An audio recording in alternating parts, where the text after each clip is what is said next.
Hey guys, so we have here our solar powered Mosquito Zapper, and in this video we want to show you how to set one of these up. So we have here several components. We have here a USB charging cable, some hardware, a brush to clean everything, then here a little chain, okay, and then these legs that we can use to stand this thing up straight, and then here of course the solar panel, and then the main device. You see here the electrical grid. We see the three UV lights, 3 tubes. And then what else do we have here? On the side we have a switch with 3 positions.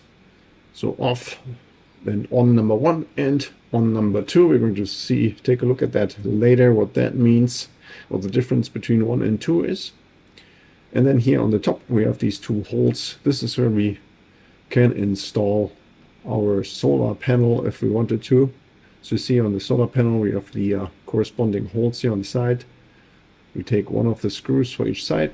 Then on the other side we use the wing nut to close everything. And then here we have the cable coming out of the solar panel. We can plug this right into our Mosquito Zapper.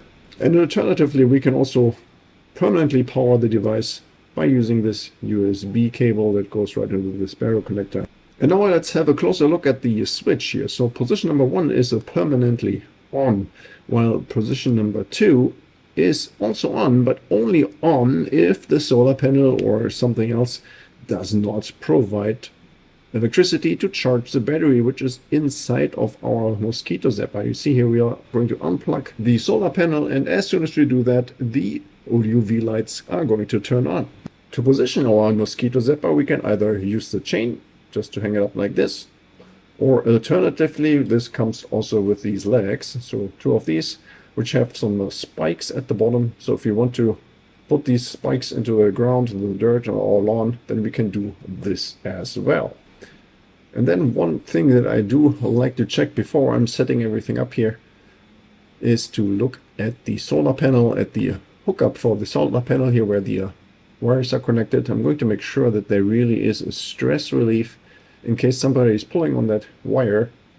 Then you want to make sure we are not just pulling straight on the soldering connection of those 2 cables. So in this case here, this has a really nice strain relief, and so I can just close this back up. Otherwise I would have to, well, I would like to make sure this is better done. Okay, so now this was already for this video. Hope you found the information helpful, and if you have any more questions or comments, then please leave a message below.